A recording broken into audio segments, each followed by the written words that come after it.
Price the lord. ಕರ್ತನ ನಾಮಕ್ಕೆ ಮಹಿಮೆ ಉಂಟಾಗಲಿ. ಈ ಮೂಲಕ ನನ್ನ ಮಾತುಗಳನ್ನು ವೀಕ್ಷಿಸುತ್ತಿರುವಂತೆ ನಿಮ್ಮೆಲ್ಲರಿಗೂ ಪ್ರಭುವಾದ ಯೇಸು ಕ್ರಿಸ್ತನ ನಾಮದಲ್ಲಿ ನನ್ನ ಪ್ರೀತಿಯ ವಂದನೆಗಳನ್ನು ತಿಳಿಸೋನಾಗಿದ್ದೇನೆ. ಪ್ರತ್ಯೇಕವಾಗಿ ಈ ನನ್ನ ಮಾತುಗಳನ್ನು ಕೇಳುತ್ತಿರುವ ನಿಮ್ಮಲ್ಲಿ ಕೇಳಿಕೊಳ್ಳುವುದೇನೆಂದರೆ, ಈ ದಿನ ನಿಮ್ಮೊಂದಿಗೆ ದೇವರು ಮಾತಾಡಲಿಕ್ಕಿದ್ದಾರೆ. ಮಾತಾಡುವಂಥ ಮಾತುಗಳು ನಿಮ್ಮ ಹೃದಯವನ್ನು ಸ್ಪರ್ಶಿಸ್ಲಿಕ್ಕಾಗಿ ಕಣ್ಣುಗಳನ್ನು ಮುಚ್ಚೋಣ, ಪ್ರಾರ್ಥನೆ ಮಾಡೋಣ. ಪ್ರೀತಿ ಸ್ವರೂಪನಾದ ತಂದೆಯೇ, ಒಳ್ಳೆ ಸಮಯಕ್ಕಾಗಿ ಸ್ತೋತ್ರ.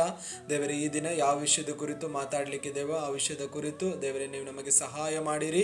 ದೇವರೇ, ಮಾತಾಡಿದ ನಂತರ ನಿನ್ನ ಮಕ್ಕಳಿಗೆ ಪ್ರಯೋಜನವುಳ್ಳ ಒಂದು ಸಂದೇಶವಾಗಿ ಕರ್ತನೆ ಸಹಾಯವಾಗಲೆಂಬುದಾಗಿ ಪ್ರಾರ್ಥಿಸ್ತೇನೆ. ನಿನ್ನ ಕೃಪೆಯನ್ನು ನಾವು ಆಶ್ರಯಿಸಿಕೊಳ್ಳೋರಾಗಿದ್ದೇವೆ. ನಿನ್ನ ಕೃಪೆಯಲ್ಲಿ ನಮ್ಮನ್ನು ನಡೆಸಿರಿ ಎಂಬುದಾಗಿ ಕೂಡ ಪ್ರಾರ್ಥಿಸ್ತೇವೆ. ಎಲ್ಲ ಘನತೆ ಮಹಿಮೆ ನಿನಗೆ, ಯೇಸುವಿನ ನಾಮದಲ್ಲಿ ತಂದೆಯೇ, ಆಮೇನ್. ಈ ದಿನದ ವಾಕ್ಯ ಸಂದೇಶದ ವಿಷಯ ಏನಾಗಿದೆ ಎಂಬುದಾಗಿ ನಾವು ನೋಡೋದಾದ್ರೆ, ದೇವರ ಕೃಪೆಯನ್ನು ನಾವು ಆಶ್ರಯಿಸಿಕೊಳ್ಬೇಕು. ಪ್ರಿಯರೇ, ಈ ಕಾಲಘಟ್ಟಗಳಲ್ಲಿ ನಾವು ಯಾವುದನ್ನೆಲ್ಲ ಆಶ್ರಯಿಸಿಕೊಳ್ತೇವೆ, ಆದರೆ ಆಶ್ರಯಿಸಿಕೊಂಡ ಅನೇಕ ವಿಷಯಗಳಲ್ಲಿ ಈಗಾಗಲೇ ನಾವು ನಿರಾಶೆಗೊಂಡದ್ದುಂಟು. ಆದರೆ ನಾವು ದೇವರ ಕೃಪೆಯನ್ನು ಆಶ್ರಯಿಸಿಕೊಳ್ಳುವಾಗ ನಮ್ಮ ಜೀವಿತದಲ್ಲಿ ಎಂದಿಗೂ ನಿರಾಶೆ ಅನ್ನುವಂಥದ್ದು ಬರೋದಿಲ್ಲ, ನಿರೀಕ್ಷೆ ಅನ್ನುವಂಥದ್ದು ಹುಟ್ಟಿ ಬರ್ತದೆ. ಅದರಿಂದ ಒಂದು ವಾಕ್ಯವನ್ನು ಓದಿಕೊಳ್ಳೋಣ.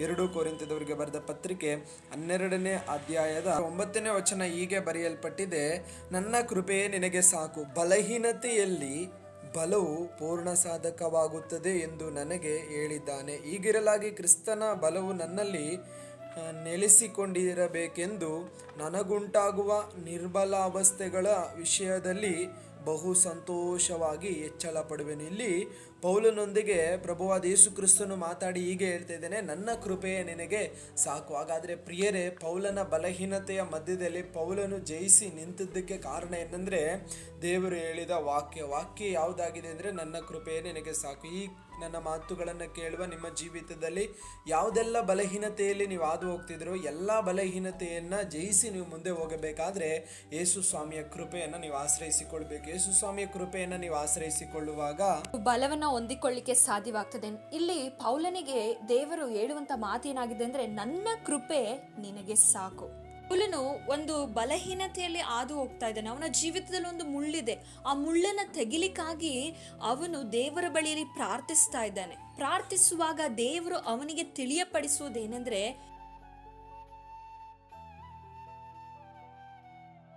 ನನ್ನ ಕೃಪೆ ನಿನಗೆ ಸಾಕು. ದೇವರ ವಾಕ್ಯದ ಮೂಲಕವಾಗಿ ಪೌಲನಿಗೆ ತಿಳಿಯಪಡಿಸ್ತಾ ಇದೆ, ನನ್ನ ಕೃಪೆ ನಿನಗೆ ಸಾಕು. ಇದರ ಅರ್ಥ ಏನಂದ್ರೆ, ನೀನು ದೇವರ ಕೃಪೆಯನ್ನು ಆಶ್ರಯಿಸಿಕೊ, ದೇವರ ಕೃಪೆ ಮಾತ್ರ ನಿನಗೆ ಸಾಕು ಎಂದು ಪೌಲನಿಗೆ ತಿಳಿಸ್ತಾ ಇದ್ದಾರೆ. ಹಾಗಾದ್ರೆ ಪೌಲನ ರೀತಿಯಲ್ಲಿ ಅನೇಕ ವಿಧವಾದ ಬಲಹೀನತೆಯಲ್ಲಿ, ವೇದನೆಯಲ್ಲಿ, ನೋವುಗಳಲ್ಲಿ, ಸಂಕಟಗಳಲ್ಲಿ ನೀವು ಹಾದು ಹೋಗ್ತಾ ಇರಬಹುದು. ಆದರೆ ಆ ಸಮಯದಲ್ಲಿ ದೇವರ ವಾಕ್ಯವು ನಿಮಗೆ ತಿಳಿಯಪಡಿಸ್ತಾ ಇರುವುದೇನೆಂದರೆ, ದೇವರ ಕೃಪೆನ ಆಶ್ರಯಿಸಿಕೊಳ್ಳಿರಿ. ಯಾಕೆಂದರೆ ನಾವು ಉಳಿದಿರುವುದು, ನಾಶವಾಗದೇ ಇರುವುದು, ನಾವು ಈಗ ಇರುವುದು, ನಮ್ಮ ಜೀವಿತದಲ್ಲಿ ಅನೇಕ ಆಶೀರ್ವಾದಗಳನ್ನು, ಕಾರ್ಯಗಳನ್ನು ಹೊಂದಿಕೊಂಡಿರುವಂಥದ್ದು ದೇವರ ಕೃಪೆಯಿಂದಲೇ. ನಾವು ರಕ್ಷಣೆ ಹೊಂದಿರುವಂಥದ್ದು ದೇವರ ಕೃಪೆಯಿಂದಲೇ. ದೇವರ ಕೃಪೆ ಅನ್ನುವಂಥದ್ದು ನಮ್ಮನ್ನು ನಡೆಸುವಂಥದ್ದಾಗಿದೆ, ನಮ್ಮನ್ನು ಆಶೀರ್ವದಿಸುವಂಥದ್ದಾಗಿದೆ, ನಮ್ಮನ್ನು ಬಲಗೊಳಿಸುವಂಥದ್ದಾಗಿದೆ. ನಾವು ನೋಡ್ತೇವೆ, ಎಫೆಸದವರಿಗೆ ಬರೆದ ಪತ್ರಿಕೆ 2ನೇ ಅಧ್ಯಾಯ 8ನೇ ವಚನ ಹೀಗೆ ಹೇಳ್ತದೆ, ನಂಬಿಕೆಯ ಮೂಲಕ ಕೃಪೆಯಿಂದಲೇ ರಕ್ಷಣೆ ಹೊಂದಿದವರಾಗಿದ್ದೇವೆ. ಸೊ ಈ ರಕ್ಷಣೆ ಅನ್ನುವಂಥದ್ದು ನಮ್ಮಿಂದ ಉಂಟಾದದಲ್ಲ, ಅದು ದೇವರ ವರವಾಗಿದೆ. ನಂಬಿಕೆಯ ಮೂಲಕ ನಾವು ಕೃಪೆಯಿಂದ ರಕ್ಷಣೆ ಹೊಂದಿದ್ದೇವೆ. ಹಾಗಾದರೆ ದೇವರು ನಮಗೆ ರಕ್ಷಣೆಯನ್ನು ಕೊಟ್ಟ ದೇವರು ನಮ್ಮ ಜೀವಿತದಲ್ಲಿ ಬರುವಂತಹ ಸಮಸ್ಯೆಗಳಿಂದಲೂ ಕೂಡ ಆತನು ಬಿಡಿಸಲು ಶಕ್ತನಾಗಿದ್ದಾನೆ. ನಿಮ್ಮ ಜೀವಿತದಲ್ಲಿ ರೋಗದ ಮಂಚದಲ್ಲಿ ನೀವು ಇರಬಹುದು. ದೇವರ ಕೃಪೆಯನ್ನು ಆಶ್ರಯಿಸಿಕೊಳ್ಳಿರಿ. ದೇವರೇ, ನಿನ್ನ ಕೃಪೆ ನನಗೆ ಸಾಕು. ಇಂದು ಅನೇಕರು ಏನೆಲ್ಲ ಪ್ರಯತ್ನಗಳನ್ನು ಮಾಡಿ ಯಾವುದನ್ನೆಲ್ಲ ಆಶ್ರಯಿಸಿಕೊಳ್ತಾ ಇದ್ದಾರೆ. ಕೆಲವರು ಹಣವನ್ನು, ಜನರನ್ನು, ಹಾಗೆ ಸಂಬಂಧಗಳನ್ನು, ಮನುಷ್ಯರನ್ನು ಆಶ್ರಯಿಸಿಕೊಳ್ತಾ ಇದ್ದಾರೆ. ನೀವು ಮನುಷ್ಯರನ್ನು ಆಶ್ರಯಿಸಿಕೊಳ್ಳುವಾಗ ಮನುಷ್ಯರು ನಿಮ್ಮ ಹೃದಯಗಳನ್ನು ಒಡೆದು ನಿಮ್ಮ ಜೀವಿತದಲ್ಲಿ ಗಾಯಗಳನ್ನು ಉಂಟು ಮಾಡುವವರಾಗಿದ್ದಾರೆ. ಆದರೆ ದೇವರ ಕೃಪೆ ಅನ್ನುವಂಥದ್ದು ನಾವು ಗಾಯದಲ್ಲಿರುವಾಗ, ವೇದನೆಯಲ್ಲಿರುವಾಗ, ನೋವು ಸಂಕಟದಲ್ಲಿರುವಾಗ, ಪಾಪದಲ್ಲಿರುವಾಗಲೂ ನಮ್ಮನ್ನು ಮೇಲೆತ್ತಿ ನಮ್ಮನ್ನು ಕ್ಷಮಿಸಿ ಕರ್ತನೊಟ್ಟಿಗೆ ಐಕ್ಯವನ್ನು ಮಾಡುವಂಥದ್ದಾಗಿದೆ. ಹಾಗಾದ್ರೆ ಕೀರ್ತನೆಗಳು 36:7ನೇ ವಚನ ಹೀಗೆ ಹೇಳ್ತದೆ, ದೇವರೇ, ನಿನ್ನ ಪ್ರೀತಿ ಎಷ್ಟು ಅಮೂಲ್ಯವಾದದ್ದು, ಮಾನವರು ನಿನ್ನ ರೆಕ್ಕೆಗಳ ಮರೆಯನ್ನು ಆಶ್ರಯಿಸಿಕೊಳ್ಳುತ್ತಾರೆ. ದೇವರೇ, ನಿನ್ನ ಪ್ರೀತಿ ಎಷ್ಟು ಅಪಾರವಾದದ್ದಾಗಿದೆ ಅಂದರೆ ಅದು ಎಣಿಸಲು ಸಾಧ್ಯವೇ ಇಲ್ಲ. ದೇವರನ್ನ ನಾವು, ದೇವರ ರೆಕ್ಕೆಗಳ ಮರೆಯನ್ನು ನಾವು ಆಶ್ರಯಿಸಿಕೊಳ್ಳಬೇಕು. ದೇವರ ಕೃಪೆಯ ರೆಕ್ಕೆಯ ಮರೆಯನ್ನು ನಾವು ಆಶ್ರಯಿಸಿಕೊಳ್ಳುವಾಗ ಮಾತ್ರವೇ ಈ ಲೋಕದಲ್ಲಿರುವಂಥ ದುಷ್ಟನ ಕೈಯಿಂದ ತಪ್ಪಿಸಿಕೊಳ್ಳಲು ಸಾಧ್ಯ. ಅದಕ್ಕೆ ಕೀರ್ತನೆಗಳಲ್ಲಿ ಹೇಳ್ತಾನೆ, ಬೇಟೆಗಾರನ ಬಲೆಯಿಂದಲೂ ಮರಣಕರವಾದ ವ್ಯಾಧಿಯಿಂದಲೂ ತಪ್ಪಿಸುವ ಆತನು ನೀನೇ ಆಗಿದೆ ಎಂದು. ದೇವರ ಮೊರೆಯನ್ನು ಆಶ್ರಯಿಸಿಕೊಳ್ಳುವಾಗ, ದೇವರ ಕೃಪೆಯನ್ನು ನಾವು ಆಶ್ರಯಿಸಿಕೊಳ್ಳುವಾಗ ಮಾತ್ರವೇ ಜಯವನ್ನು ಸಾಧಿಸಲಿಕ್ಕೆ ಸಾಧ್ಯ. ಕೆಲವೊಮ್ಮೆ ನಾವು ತುಂಬಾ ವರ್ಷಗಳಿಂದ ಬಲಹೀನತೆಯಲ್ಲಿ ಹಾದು ಹೋಗ್ತಾ ಇರಬಹುದು. ಕೆಲವೊಮ್ಮೆ ದೇವರು ಕೆಲವೊಂದನ್ನ ನಮ್ಮ ಜೀವಿತದಲ್ಲಿ ತೆಗೆಯದೆ ಇರಬಹುದು. ಆದರೆ ದೇವರು ತನ್ನ ಬಲವನ್ನು ನಮಗೆ ಕೊಟ್ಟು, ಪೌಲನ ಜೀವಿತದಲ್ಲಿ ಆ ಮುಳ್ಳನ್ನ ಸಂಪೂರ್ಣವಾಗಿ ತೆಗೆಯಲಿಲ್ಲ, ಆದರೆ ಅವನಿಗೆ ದೇವರು ಬಲವನ್ನು ಅನುಗ್ರಹಿಸಿ ದೇವರೇ ಅವನ ಬಲವಾಗಿ ಮಾರ್ಪಟ್ಟು ಅವನ ಜೀವಿತದಲ್ಲಿ ದೇವರು ಅನೇಕ ಕಾರ್ಯಗಳನ್ನು ಮಾಡುವುದನ್ನು ನೋಡ್ತೇವೆ. ನಿಮ್ಮ ಜೀವಿತದಲ್ಲಿ ಈ ದಿನದಲ್ಲಿ ಅನೇಕ ವಿಧವಾದ ಸಂಕಟ, ವೇದನೆ, ನನ್ನ ಕೈಯಲ್ಲಿ ಇದನ್ನು ಸಹಿಸಲಿಕ್ಕೆ ಸಾಧ್ಯ ಆಗ್ತಾ ಇಲ್ಲ, ಇದನ್ನು ಮಾಡಲಿಕ್ಕೆ ನನಗೆ ಸಾಧ್ಯ ಆಗ್ತಾ ಇಲ್ಲ ಅನ್ನೋ ವೇದನೆಯಲ್ಲಿ, ಸಂಕಟದಲ್ಲಿ ನೀವು ಈ ದಿನದಲ್ಲಿ ಹಾದು ಹೋಗ್ತಾ ಇರಬಹುದು. ಯಾರೋ ನಿಮ್ಮನ್ನು ಅರ್ಥ ಮಾಡಿಕೊಳ್ಳದೇ ಇರುವಂತಹ ಪರಿಸ್ಥಿತಿಗಳಿರಬಹುದು. ನಿಮ್ಮ ಶಾರೀರಿಕವಾದಂಥ ಬಲಹೀನತೆಗಳಾಗಿರ್ಬೋದು, ಮಾನಸಿಕವಾಗಿ ನೀವು ಕುಂದಿರ್ಬೋದು. ಯಾರ ಬಳಿಯಾದರೂ ಹೇಳಿಕೊಳ್ಳೋಣ ಅಂದರೆ ಎಲ್ಲಿ ನನ್ನನ್ನು ಆಡಿಕೊಳ್ತಾರೋ, ಯಾರ ಬಳಿಯಾದರೂ ನನ್ನ ಚಿಂತೆಯನ್ನು ತಿಳಿಸೋಣ, ನನ್ನ ಮನಸ್ಸಿನ ವೇದನೆಯನ್ನು, ನನ್ನ ಹಂಬಲವನ್ನು ತಿಳಿಸೋಣ ಅಂದರೆ ಯಾರ ಬಳಿ ಹೇಳಿಕೊಳ್ಳಲು ನನಗೆ ಸಾಧ್ಯವಾಗ್ತಾ ಇಲ್ಲ ಅನ್ನೋದಾದರೆ ದೇವರ ಕೃಪೆನ ಆಶ್ರಯಿಸಿಕೊಳ್ಳಿರಿ, ಯೇಸುವಿನ ಕೃಪೆನ ಆಶ್ರಯಿಸಿಕೊಳ್ಳಿರಿ. ಆ ಕೃಪೆ ನಿಮ್ಮನ್ನು ಬಲಪಡಿಸುವಂಥದ್ದಾಗಿದೆ. ನೀವು ಪ್ರೀತಿಗಾಗಿ ಹಂಬಲಿಸ್ತಾ ಇರ್ಬೋದು, ನನ್ನನ್ನು ಪ್ರೀತಿಸೋರು ಯಾರಿಲ್ಲ, ನನ್ನನ್ನು ನಡೆಸೋರು ಯಾರಿಲ್ಲ ಎಂದು. ಆದರೆ ದೇವರ ಪ್ರೀತಿಯು, ದೇವರ ಕೃಪೆಯು ನಿಮ್ಮನ್ನು ಪ್ರೀತಿಸಿ ನಡೆಸುವಂಥದ್ದಾಗಿದೆ. ದೇವರ ಪ್ರೀತಿ, ದೇವರ ಕೃಪೆ ಹೇಗಂದರೆ, ನಾವೇನೋ ಪುಣ್ಯ ಕ್ರಿಯೆ ಮಾಡಿದ್ದೇವೆ, ಏನೋ ಒಳ್ಳೆ ಕಾರ್ಯ ಮಾಡಿದ್ದೇವೆ ಅಂತ ದೇವರು ನಮ್ಮ ಮೇಲೆ ಕೃಪೆಯನ್ನು ತೋರಿಸ್ತಾ ಇಲ್ಲ. ನಾವು ಪಾಪಿಗಳಾಗಿದ್ರು, ನಾವು ತಪ್ಪು ಮಾಡಿದವರಾಗಿದ್ರೂ ಕೂಡ ದೇವರು ನಮ್ಮನ್ನ ಪ್ರೀತಿಸಿ ತನ್ನ ಕೃಪೆಯನ್ನು ತೋರಿಸ್ತಾ ಇದ್ದಾನೆ. ಅದಕ್ಕೆ ದೇವರು ನಮ್ಮೊಂದಿಗೆ ಒಂದು ಕೃಪೆಯ ಒಪ್ಪಂದವನ್ನ ದೇವರು ಮಾಡಿದ್ದಾನೆ. ಅದೇನೆಂದರೆ, ಯೆಶಾಯನ ಪ್ರವಾದನೆ ಗ್ರಂಥ 54ನೇ ಅಧ್ಯಾಯ 10ನೇ ವಚನ ಹೀಗೆ ಹೇಳ್ತದೆ, ಬೆಟ್ಟಗಳು ಸ್ಥಳವನ್ನ ಬಿಟ್ಟು ಹೋದಾವು, ಗುಡ್ಡಗಳು ಕದಲಿದಾವು, ಆದರೆ ನನ್ನ ಕೃಪೆಯು ನಿನ್ನನ್ನು ಬಿಟ್ಟು ಹೋಗದು, ಸಮಾಧಾನದ ನನ್ನ ಒಪ್ಪಂದವು ಕದಲದು. ನೋಡಿ, ಸಮಾಧಾನದ ದೇವರ ಒಪ್ಪಂದ ನಿಮ್ಮನ್ನ ಕದಲೋದಿಲ್ಲ.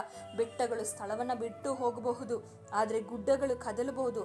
ದೇವರ ಕೃಪೆ ನೀವು ಆಶ್ರಯಿಸಿಕೊಳ್ಳುವುದಾದರೆ, ದೇವರ ಕೃಪೆಯನ್ನು ನೀವು ನಂಬುವುದಾದರೆ, ದೇವರ ಕೃಪೆಯು ನಿಮ್ಮನ್ನು ಬಿಟ್ಟು ಎಂದಿಗೂ ಅದು ಹೋಗುವುದಿಲ್ಲ. ಬೆಟ್ಟಗಳು ಬದಲಾಗ್ಬೋದು, ಭೂಮಿ ಆಕಾಶ ಬದಲಾಗ್ಬೋದು, ಆದರೆ ದೇವರ ಕೃಪೆ ನಿಮ್ಮಲ್ಲಿ ಎಂದಿಗೂ ಕೂಡ ಬದಲಾಗದೇ ಇರುವಂಥದ್ದಾಗಿದೆ. ಕೀರ್ತನೆಗಳು 103 11ನೇ ವಚನ ಹೀಗೆ ಹೇಳ್ತದೆ, ಭೂಮಿಯ ಮೇಲೆ ಆಕಾಶವು ಎಷ್ಟು ಉನ್ನತವೋ ಆತನಲ್ಲಿ ಭಯಭಕ್ತಿ ಉಳ್ಳವರ ಮೇಲೆ ಆತನ ಕೃಪೆಯು ಅಷ್ಟು ಅಪಾರವಾಗಿದೆ.